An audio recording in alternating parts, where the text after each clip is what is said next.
"No," choked out the hedge boy. Then there was another flapping and floundering, and finally another calm. "Got enough?" asked Willie. "No," said the hedge boy. A sort of war cloud again puzzled the sight of the observers. Both combatants were breathless, bloodless in their faces, and very weak. "Got enough?" said Willie.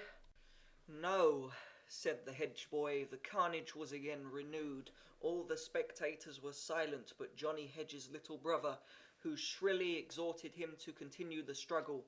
But it was not plain that the hedge boy needed any encouragement, for he was crying bitterly, and it has been explained that when a boy cried it was a bad time to hope for peace. He had managed to wriggle over upon his hands and knees, but Willie Dowser was tenaciously gripping him from the back, and it seemed that his strength would spend itself in futility. The bear cub seemed to have the advantage of working model of the windmill. They heaved, uttered strange words, wept, and the sun looked down upon them with steady, unwinking eye. Peter Washington came out of the stable and observed this tragedy of the back garden. He stood transfixed for a moment, and then ran towards it, shouting, "Hi, what's all dish here, hey? Stop it that, you two, for land's sake, what all dish here?" He grabbed the struggling boys and pulled them apart. He was stormy and fine in his indignation. "For land's sake, you two kids, actually a gwine mad dog. Stop at that." The whitened, tearful, soiled combatants, their clothing all awry, glared fiercely at each other.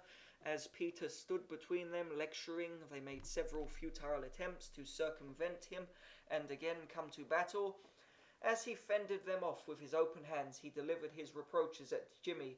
"Is his prized at you? I certainly is." "Why?" said Jimmy. "I ain't done nothing. What have I done?" You done encouraged these kids to scrap," said Peter virtuously.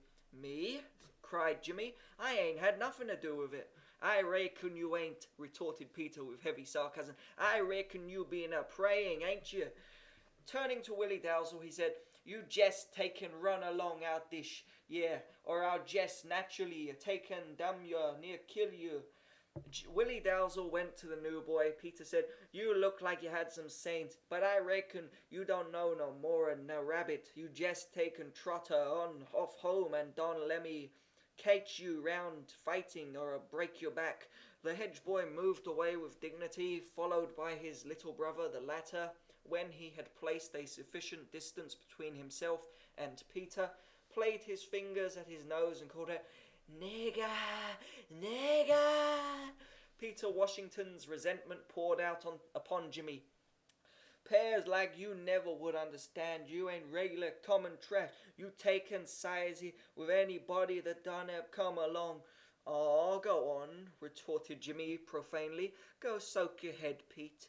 The remaining boys retired to the street, whereupon they perceived Willie Dalzell in the distance. He ran to them. "I licked him, didn't I now?" From the Whilomville point of view, he was entitled to a favourable answer. They made it, "Yes," they said, "you did." "I run in," cried Willie, "and I grabbed him, and therefore he knew that I throwed him, and then it was easy." He puffed out his chest and smiled like an English recruiting sergeant. "And now," said he, suddenly facing Jimmy Trescott, "whose side were you on?" The question was direct and startling. Jimmy gave back 2 paces. "He licked you once," he explained haltingly. "He never saw the day when he could lick one side of me. I could lick him with my left hand tied behind me. Why, I could lick him when I was asleep." Willie Dalzell was magnificent.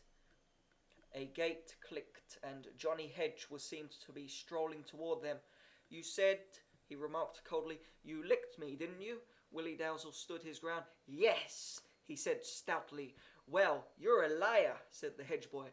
"You're another," retorted Willie. "No, I ain't either, but you're a liar." "You're another," retorted Willie. "Don't you dare tell me I'm a liar, or I'll smack your mouth for you," said the hedge boy. "Well, I did, didn't I?" barked Willie. "And what you gonna do about it?" "I'm gonna to lam you," said the hedge boy. He approached to attack warily, and the other boys held their breaths. Willie Dalzell winced back at a pace. "Hold on a minute," he cried, raising his palm. "I'm not—" But the comic windmill was again in motion, and between gasps from his exertions, Johnny Hedge remarked, "I'll show you whether you can lick me or not."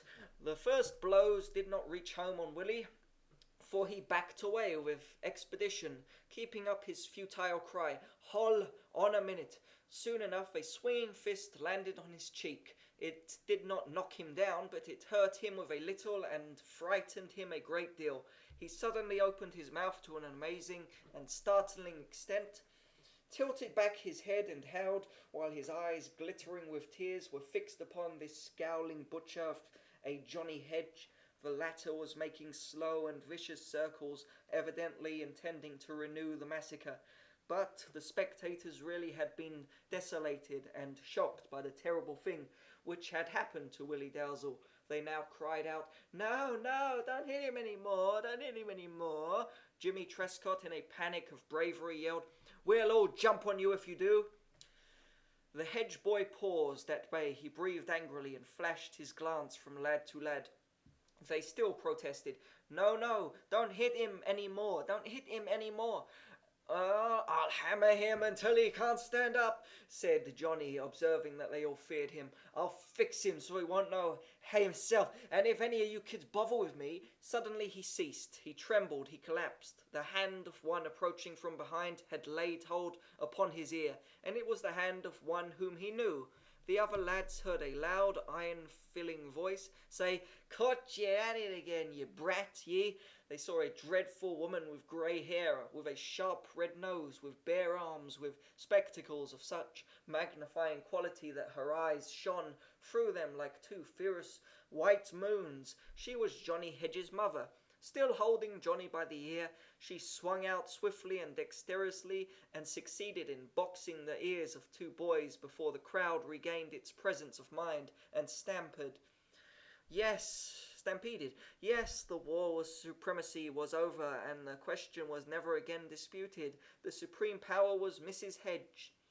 July 1900, Harper Magazine, Volume 101, pp. 216221.